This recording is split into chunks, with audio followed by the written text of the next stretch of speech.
Namaskar and welcome to another episode of What Does This Data Say? I am Ajay Prakash. The focus is now on Karnataka all around. As the elections in the state draw close, the political scene is all heating up. Every minute the scene is changing, the things are changing, and if you look back right now, in the last 1 week or so, it is clear that the BJP has gone on the back foot and its advantage Congress. Today's episode is going to be part 2 of my last episode, which I had uploaded on the YouTube channels. Now, if you may recollect, in that episode, I had analyzed the parliamentary election data of 2019 from the state of Uttar Pradesh. Before I proceed ahead, the usual request. If you like the kind of work we are doing, please subscribe to my channel. And if you like this episode, do share it among your friends. I had divided the state of Uttar Pradesh into different categories of cities, tier 1, tier 2, metros and others.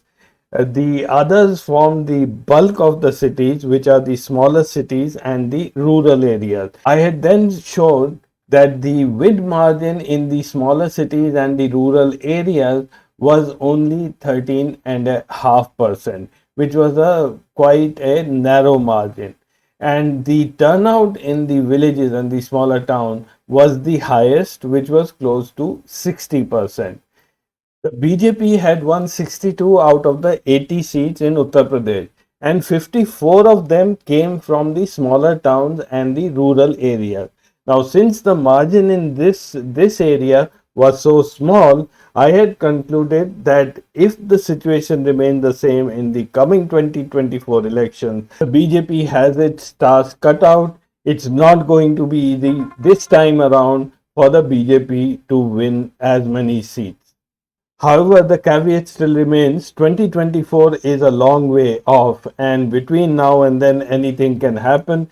Whatever projections I am giving today is based on today's political situation. In my previous episode, I had also said that I will do a similar analysis for Karnataka and probably one more state. So today's episode, I have taken the Karnataka data, did a similar exercise, and I have also taken Rajasthan as one more case study. In 2019, the BJP win in Rajasthan and Karnataka was far stronger than that of Uttar Pradesh. In UP, the BJP had won only 62 out of 80 seats, whereas in Karnataka and Rajasthan, it had scored a maximum. The classification of cities in Karnataka I have done based on the number of electors in that parliamentary constituency. So for the metro, we have only one city, which is Bangalore, but it has 4 parliamentary constituencies. And then we have the tier 1 cities, where the number of electors range between 17 lakhs 50,000 to 20 lakhs. So in this category, there are 9 cities: Belgaum, Bijapur, Gulbarga, Raichur, Bidar, Bellary, Chitradurga, Mysore and Chikaballapur. And the last category of the remaining 15 cities are those cities where the number of electors are less than 17 lakhs 50,000. So here is the voting pattern of the 2019 Lok Sabha election in Karnataka. There are total of 28 parliamentary seats in Karnataka.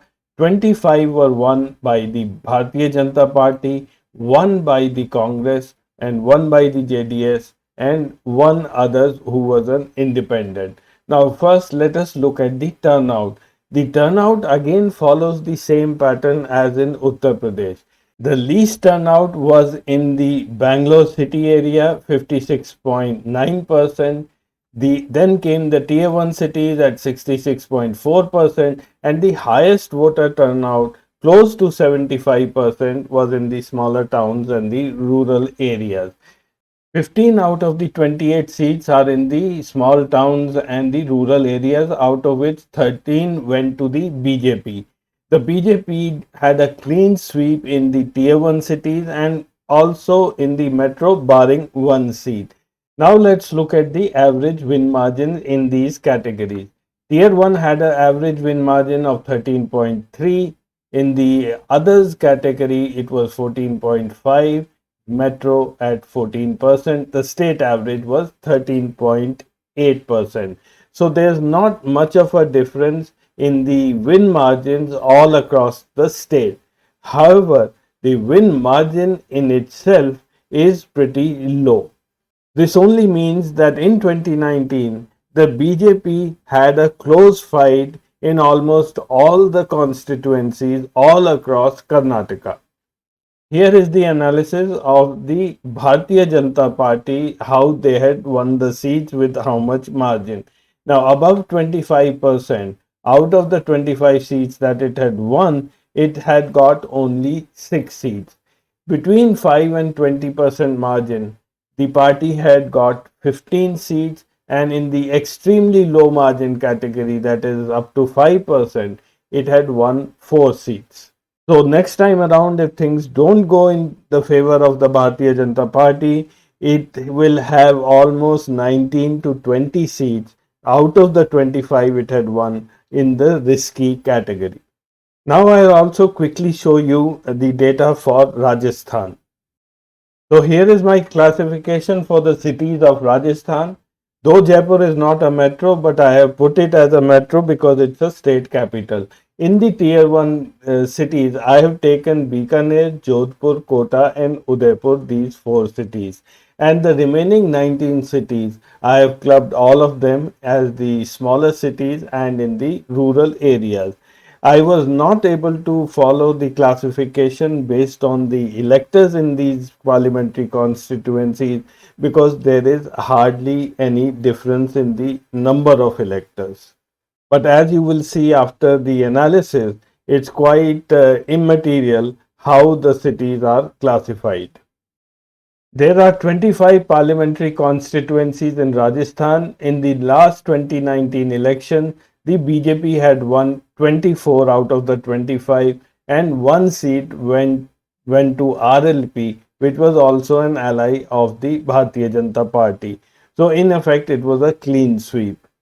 The voter turnout was very strong in Rajasthan, around 67% all across the state.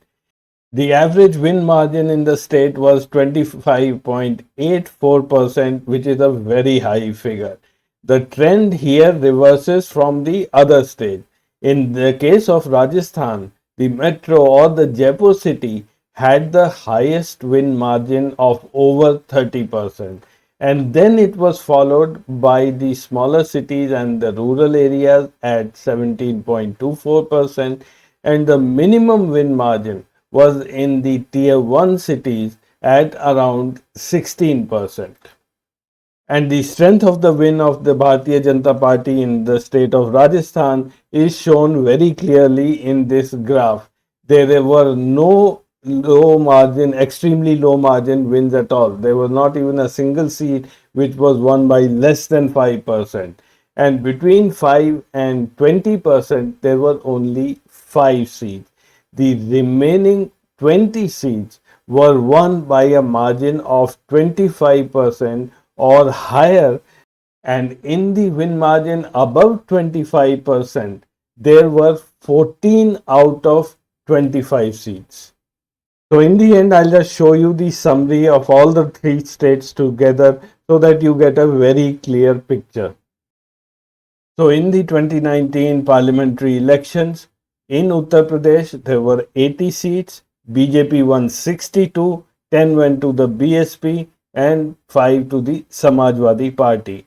In Karnataka, there are 28 seats, 25 went to the BJP. Rajasthan, 25 seats, 24 went to the BJP. In terms of the average win margin, Rajasthan remains extremely strong for the BJP, followed by Karnataka at 14%, and then the least average win margin was in Uttar Pradesh. And here are the graphs of the performance of the Bharatiya Janata Party in all 3 states. I put all the 3 graphs in one slide so that you can compare. Rajasthan, you see that all these peaks are towards the right, which means the seats had been won with a very high margin. In Karnataka, the win for the BJP was moderate. You do find some seats in the lowest of margin category. And in Uttar Pradesh, that is a state which remains vulnerable. There were far too many seats in the extremely low margin category and also in the low margin category. Having said that, these are only the numbers. The actual situation is governed by the politics. And in Karnataka, should the Congress win the assembly election, then these numbers can change very drastically. And so is the case in Rajasthan. If Mr. Ashok Gehlot is able to win the second time around in succession, then several things in that state could also change. So that's all in today's episode. Do write your feedback in the comments. I'll see you again next week with some more data. Till then, namaskar and goodbye.